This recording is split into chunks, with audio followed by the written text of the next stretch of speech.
Hello, I'm Robert Antoshak, Director at Olah Inc. Thank you for tuning in to Kingpins Goes to DC. This is the second in a series of programs where we explore the challenges and opportunities facing today's textile and apparel industry. Today we'll cover the state of the retail apparel business, the health of global supply chains, and the Trump administration's policy towards NAFTA and trade in general. Increasingly, it seems that traditional business models are rapidly evolving as consumer demand for clothing and textile products, along with how consumers buy these products, has somehow changed. In turn, government policies are also undergoing significant revision. Why are things changing, and what does all of this change mean for our industry? To help answer these and other questions, I am joined today by Steve Lamar, Executive Vice President of the American Apparel and Footwear Association, and Jon Gold, Vice President of Supply Chain and Customs Policy, National Retail Federation. Both are based here in Washington, D.C. Aloha to you both, and thank you for joining me. Hey, Bob. Thanks. Thanks. My first question, guys, has to do with NAFTA. Negotiations are underway in Washington, just had a week or two back, I believe, and now there's another round that's supposed to be happening. What can you tell us about NAFTA? What can you tell us about the state of play with the negotiations at this stage of the game? Steve? Well, I'll start. NAFTA is, just as background, NAFTA is a very important trade agreement. It's something that a lot of our members use, the textile and apparel and footwear industry. It's an important part of their sourcing dynamic, both to produce clothing and shoes and then sell them throughout North America. And it's something also that you find that there's a great deal of consensus about not only its importance, but about the fact that it should stay intact. We've been arguing, along with really a large part of the business community, that as this NAFTA modernization exercise moves forward, it should be done with a couple of principles. There should be no harm done to it. It should stay trilateral. And if there are any changes, that they should be implemented in a seamless manner. So we can make sure that the companies that have to comply with this at the end of the day have the time and opportunity to learn about any changes, and then they can educate their supply chain partners to make that happen. Jon, what do you think? I would agree with Steve. I think, first and foremost, from our perspective, and I know Steve's group and others, it's that do no harm is the very first principle. I think we all agree NAFTA's been around for 23 years now. There certainly are opportunities to update and improve the agreement to match what today's global value chain actually looks like. There are certain elements that didn't exist back when NAFTA was first negotiated. When you look at things like digital trade, electronic commerce, those weren't even in the concept back then. So now to be able to add things like that to the agreement, improve some customs facilitation elements as well, but also make sure that we actually move NAFTA forwards and don't go backwards with whatever's being proposed and put on the table. So I think we're all in favor of taking a look at NAFTA and trying to figure out how do we modernize it, make it better, and make it actually match what today's global value chain really looks like. Jon, I was curious about the rules of origin. That seems to be still a contentious issue. What's your opinion on the yarn forward rule of origin? How do you see that? I mean, we would love to see yarn forward go away, to really reflect how today's global value chain really looks like. But understanding where NAFTA is, where other free trade agreements are, we fully understand and are working through the yarn forward and other rules of origin. I think, again, as we look at how NAFTA is being modernized, we want to make sure that the flexibilities that are there remain, and we actually look to improve those flexibilities as well to, again, reflect how the modern global value chain really works. We want to make sure that those flexibilities don't go away, and we don't make NAFTA more restrictive, which could force companies to go outside of the North American region when they're doing their supplying. Steve, how do you see the yarn forward rule? Do you agree with Jon? Well, I'd agree with a lot of what Jon said. The yarn forward rule is here to stay. I don't really see any changes to that. I mean, there may be some minor changes here and there. Again, though, the devil is in the details. Minor changes could mean that somebody who is relying on a particular flexibility or a particular provision all of a sudden can't use it, and so their entire supply chain has to pivot and perhaps move outside of North America entirely.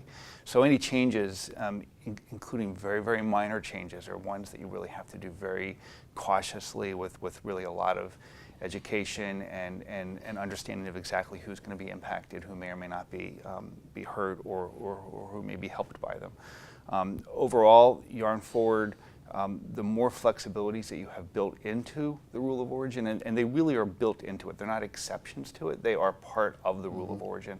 So having a yarn-forward rule of origin with flexibilities is something, those flexibilities help you use the yarn-forward rule. So if you get rid of the flexibilities or modify the flexibilities, you make the yarn-forward rule that much harder to comply with.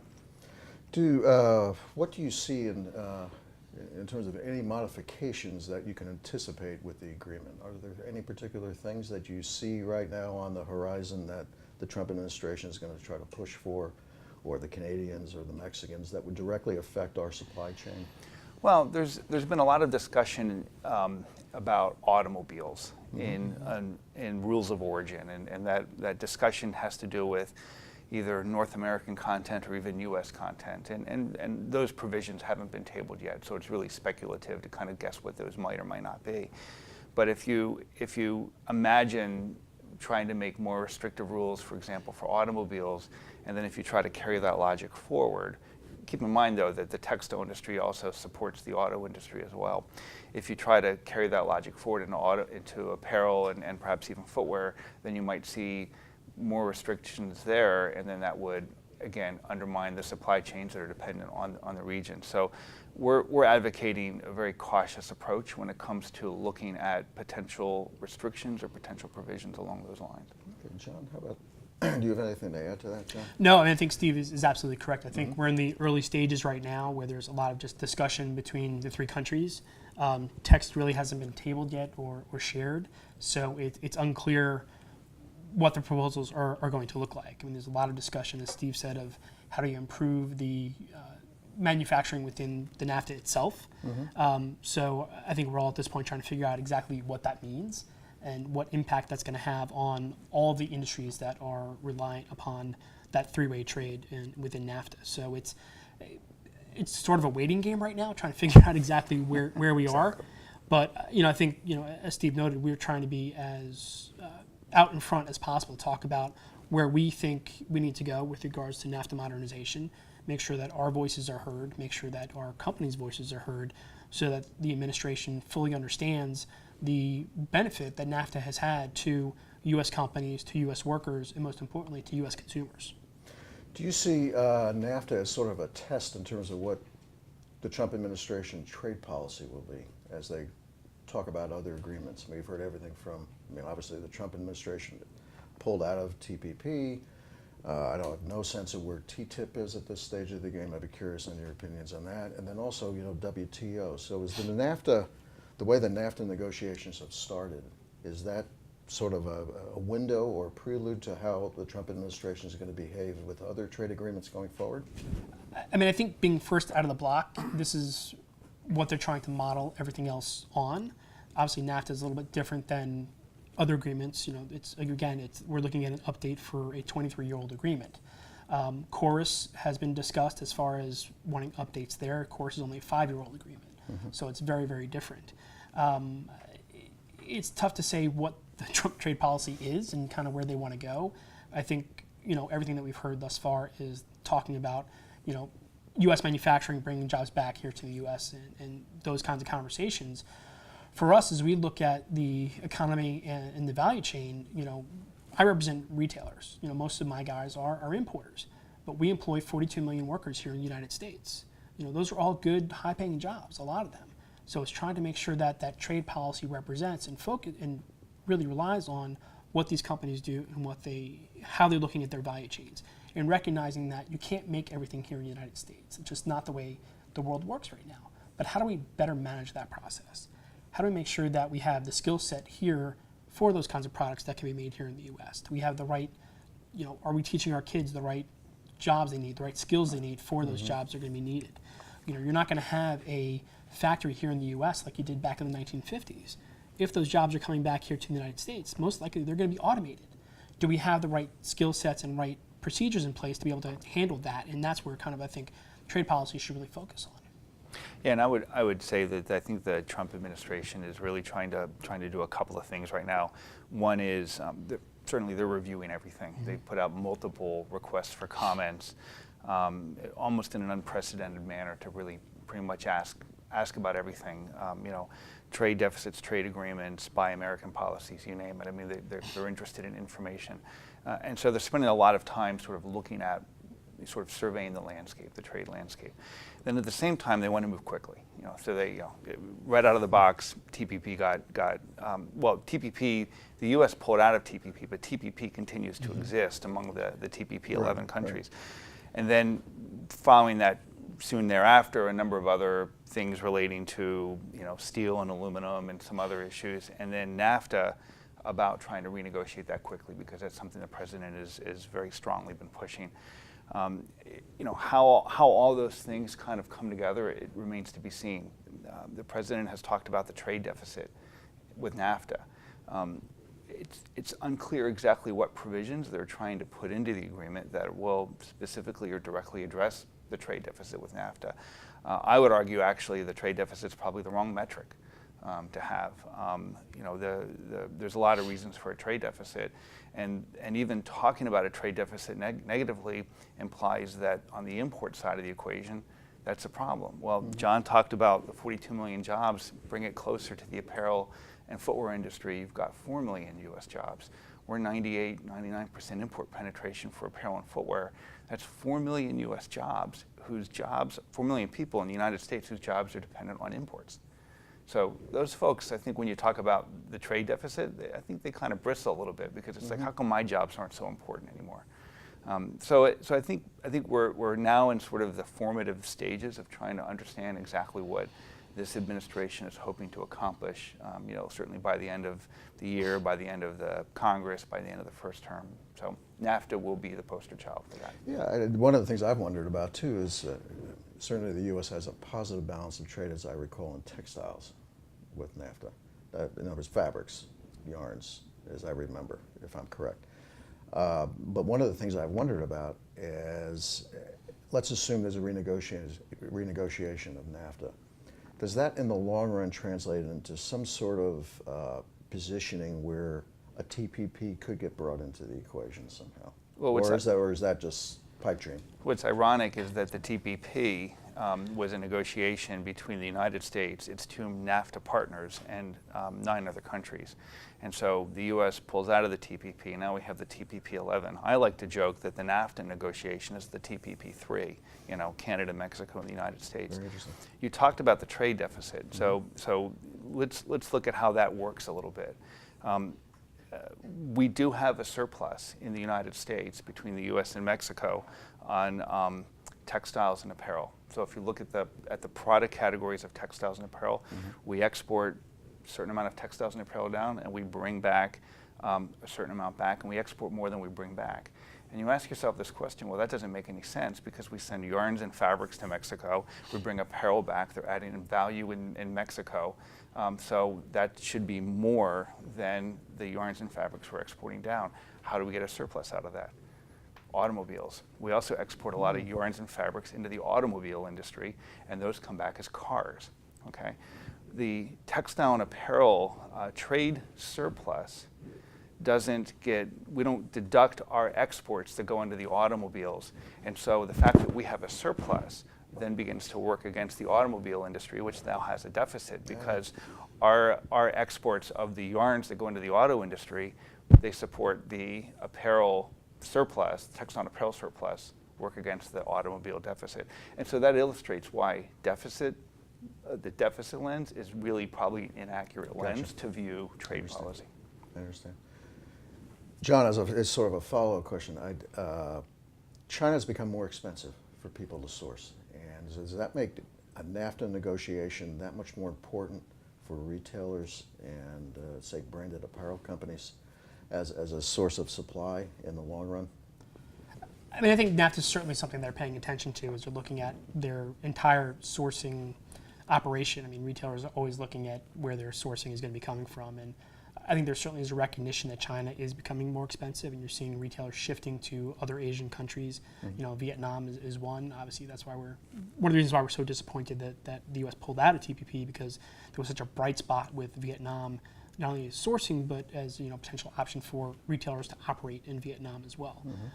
So they're always looking globally for the best place to do their sourcing from for a variety of reasons.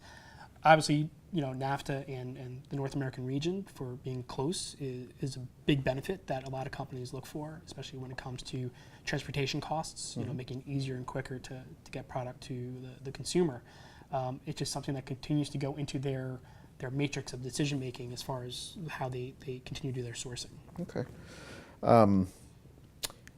In the opinion of both of you, does free trade or the concepts or the government policy that has promoted the adoption of free trade, say over the last 20 years or so, is it in need of an update, just like NAFTA maybe is in need of an update? Do you see the whole approach to free trade as being in need of an update, or is it perfectly okay the way policy has been laid out? And really, to your point, Steve, it's just a question of the Trump administration asking a lot of questions right now. It isn't so much a question that things are going to change so dramatically as it's just going to be a question of, as things are evaluated, they realize, well, it's really not broken, or it's only in need of minor fixes to make it work better.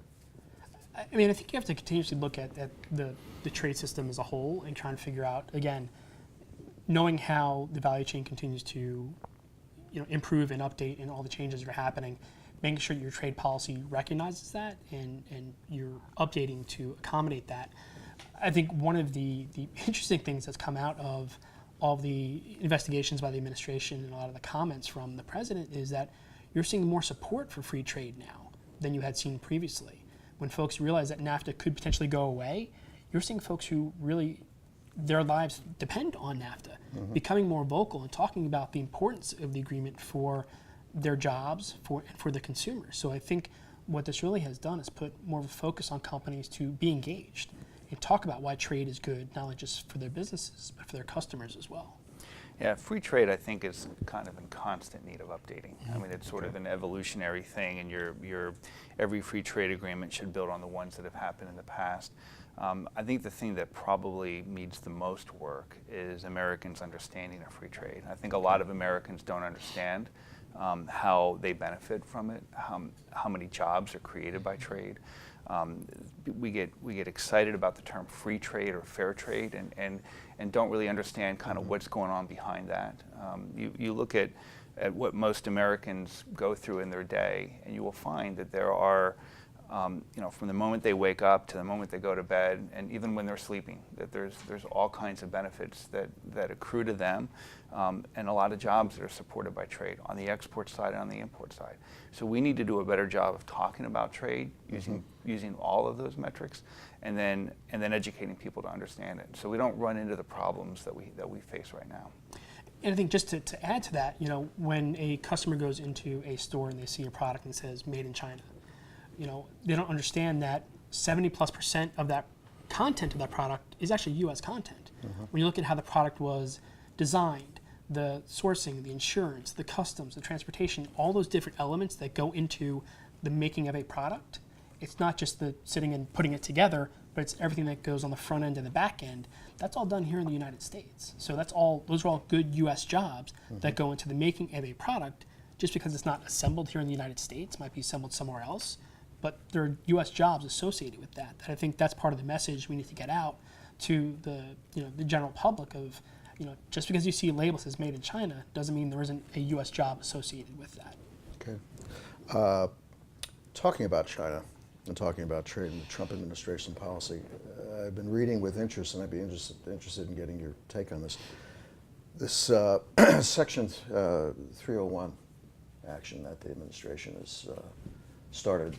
What does that mean? I mean, what does that mean for our industry? I see that cotton is a very large export of the United States, and it makes me very nervous that if there was any kind of big misunderstanding about what the Trump administration was trying to do, cotton could be vulnerable, perhaps. I'm not saying it would, I'm not saying it wouldn't. It's just that it's on the list of products, and it's one of the largest exported products that the United States has to China. What do you think? Well, I think, first of all, you have to realize that we've started with an investigation. And so this is yet another investigation study. I mean, it's unclear this will result in anything. If it does result in anything, that there's a process that goes through. But I think business executives and folks that are in our industry are skilled at looking down the road to kind of anticipate all of the problems that may or may not emerge from some inaction. And you've got a couple of things going on here. On one level, there's some well-documented problems relating to intellectual property in China. It's, you know, we see this happen on a daily basis. You run into all kinds of problems with that, and so continuing to make sure that China is playing by the rules is something that I think a lot of folks are interested in, and especially since a lot of American innovation is tied to intellectual property, that's a key place. But playing by the rules goes both ways. And so the United States has to play by the rules too. So we can't do things unilaterally. We can't do things that go outside of the rules-based system to which both China and the United States have agreed to. And if we do go outside of that system, then two things happen. One is where we may be imposing penalties on China that would impact those very same import jobs that John and I had just talked about. And then at the same time, if we go outside of the rules to impose penalties on China, we invite them to go outside of the rules and impose penalties back on us. Correct. And so that's how your cotton starts to get hit. Right. And before long, you found yourself in a trade war. And Right. so the systems that we belong to, whether it's the World Trade Organization, the WTO, which China and the United States both belong to, or free trade agreements, and we do not have a free trade agreement with China. This is probably an argument on why we should have one, perhaps, because this is how you could resolve some of those disputes. There are dispute mechanisms, and we should really look to those, follow them, and make sure that we can handle the disputes in a way that gets to the benefit, the answer that we both want, without causing the collateral damage. John, I've been really anxious to ask you, what's going on in the retail market?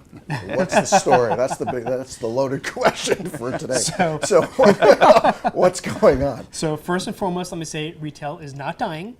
Okay. Despite what you hear in the news, despite the zombie apocalypse of retail stores and malls that you continuously see, Okay. just like every other industry, retail is going through an evolution. Sure. The retail has changed because the consumer demand has changed. The way customers buy their products has changed, and retailers are trying to figure out the best way to get their product to the customer, best way to attract the customer. So while you hear a lot of doom and gloom about retail stores and malls closing, what you're not hearing is the number of retailers who are actually opening stores. You're still seeing that. You're seeing segments of retail like the dollar stores that are opening a wide number of stores. Open mall stores or something too. I've been. You're seeing a lot of that. Those kinds of stores. I mean, people are looking at your traditional mall is something that folks are looking at. How do we change that? It's a different customer experience that the customers are looking for now. So how do you attract the customer to that new experience? And you look at the jobs that are now being created in retail. It's not your typical salesperson jobs. A lot of them are IT-related jobs. How do we make our website or digital, the best to attract that customer? It's all the warehouse jobs, logistics jobs of how do we get our product to the customer when they want it. Looking at things like drones for delivery. It's all this stuff, this new technology that retailers really are becoming technological centers for what they're doing. So it's, again, retail isn't dying, it's evolving. It's evolving. Steve, one of the things I've noticed is in the statistics that I've looked at is the media would have, or a lot of the media would have you believe that all apparel now is bought online virtually. Whereas if you actually look at the numbers, it's like well under 10% of the market. It's actually relatively small. I'd be interested in your opinion about that. Is that something that you see really kind of increasingly change, or is it something that's hit at sort of a saturation point, that there's always going to be brick and mortar regardless whatever happens technologically? Or? Well, I'm not going to make predictions about where we're going to be 5 years from now, because if I could do that, I think I would be off making money doing that. I will say that it's just to echo John's point. I mean, it's constantly evolving, and the way in which people buy clothing is constantly evolving. I mean, you have situations where folks would go in, they try on, and then they would they'd come back with clothing. Now it might be a combination where they look at something online, then they go and try it on, and then maybe they order it in the store, and maybe they order it from a competitor in that store. So you see a lot of different things. They do price comparison. So I think there is a blending of online and physical retail, and that blending is probably going through more variations than we can possibly imagine what they look like right now. Well, and I think to that point, you look at the two largest retailers in the United States. Walmart bought Jet.com to get further into the whole e-com business. And you have Amazon buying Whole Foods, getting into the brick and mortar business. So it's a back and forth. Again, it's that evolution of how are we going to do this the best way to get to the customer. Brings up the big point, and I am going to ask you about the future, sorry. But if you look down the road 10 years, what do you see for the supply chain? I mean, are there any things that you can look at with some degree of certainty, not specifically 10 years out, but in terms of, as you look out, there are certain trends that you could identify, say 10 years out for the supply chain that people need to be kind of thinking about at this point? I think the supply chain is going to continue to be much more technology dependent even than it is now. Okay. People are going to be trying to squeeze and rely on the supply chain to get as much information as they possibly can. I mean, if you look at what's happened just in the last 10 years and you kind of say that's the predictor of what we're going to be in the next 10 years, the supply chain has gone from something that transfers product from point A to point B. Now it not only does it have to convey that product, it's got to convey a lot of information about that product. Okay, where was it produced, who touched it, what kind of social responsibility conditions were involved, not only in its production, but in the second and third tier and fourth tier suppliers. And then you have to provide a lot of information going back down the supply chain so it become faster and smarter and more cost efficient. And then you can react to changes that may happen, whether it's a natural disaster, or whether it's a man-made problem, a border might close or something like that. And so supply chains that are able to be a lot more nimble, to react quicker, I think are going to be required, and supply chains that can generate that data so you can make decisions, and decisions on the fly. That right now, you don't have to make those decisions in a time-sensitive manner for as many products. But going forward, as you have more and more products that are being made with a quick response model, you're going to be looking for that time-sensitive information. I would agree with Steve. I think looking 10 years down the line, I think having access to the information to be able to allow you to make better decisions going forwards is critical. There are a lot of issues now where you don't have that visibility, you don't have that information, that lead to a lot of inefficiencies in the supply chain.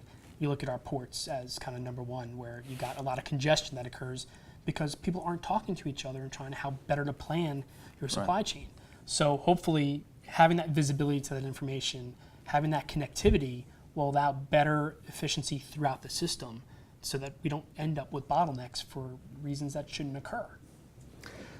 We only have a minute or two left, so I've been wanting to ask you both about Leonie Barry had sent in a question about the U.S. labeling requirements, and along with that, I'd be interested on what's your take in terms of whether those requirements will evolve over time, whether they're adequate now, and then also what's your opinion about Made in USA for the clothing business? Do you see that as something that's going to be a factor going forward, or is it going to be a niche like it is now? Well, on the labeling question, I'll take that. I think our labeling requirements are really antiquated. And John mentioned the point about 70% of the value of an imported garment is U.S. value, is associated with activities that occur in the U.S. That's not allowed to be, or it's allowed to be disclosed, but the labeling requirement will say made in China, for example, or made in Honduras or Mexico, wherever it might be, but it doesn't actually talk about that. It talks about where the cutting and the sewing occur of a garment. It doesn't talk about the planning, the design, the quality control, the logistics, all the other value, the stuff that really makes that product the product that the consumer is going to want to buy. And I think it would be great if we could update the labeling requirements so they were able to better reflect that. So we could actually provide consumers more information, the kind of information they want, without having a label that's 6 or 7 inches long on the back of your shirt, which would be a problem. In terms of Made in USA, we've actually been tracking an increase in Made in USA for about 7 or 8. It goes back to 2009, so what is that, 8 years now. It's very small, it's very imperceptible when you look at it from the import side, but when you look at it from the Made in USA side, it's like 20%, 30%, 50% increases every year. And what's going on there is more and more companies are finding the business case. Why does it make sense for them to produce something in the U.S. or produce certain products or certain lines in the U.S.? So that's an important development, I think, that will continue. Okay, John, you get the last word, John. My last word is I agree with Steve. Okay. I mean, I think, as Steve said, it's going to continue to be something of a niche industry. I think, agree when you take a look at the labeling laws today and do they actually meet how the global value chain works and what's going to continue to happen, going forward. So, just like every other, law and regulation, there's always an opportunity to take a look and see if it needs to be updated and changed. And, whether it happens this Congress is unclear, but certainly something I think a lot of folks are interested in taking a look at. And, as Steve said, being able to provide the consumer with the best information that's out there so they can make an informed decision. Thank you so much. I'd like to thank both of you. Thank both Steve Lamar and Jon Gold for taking their time from their busy schedules to join us. Thank you, guys. Also, I'd like to thank our media partner, Just Style, for streaming this program on their website at juststyle.com. Also, to learn more about the Kingpins Denim Show, please go to kingpinshow.com where you'll find a copy of this program. And finally, please join us at New York Denim Days, our consumer show about all things denim on September 30th to October 1st at the Metropolitan Pavilion on 18th Street in New York City. It's open to the public, and tickets may be purchased on eventbrite.com or amsterdamdenimdays.com. Thank you and have a good day.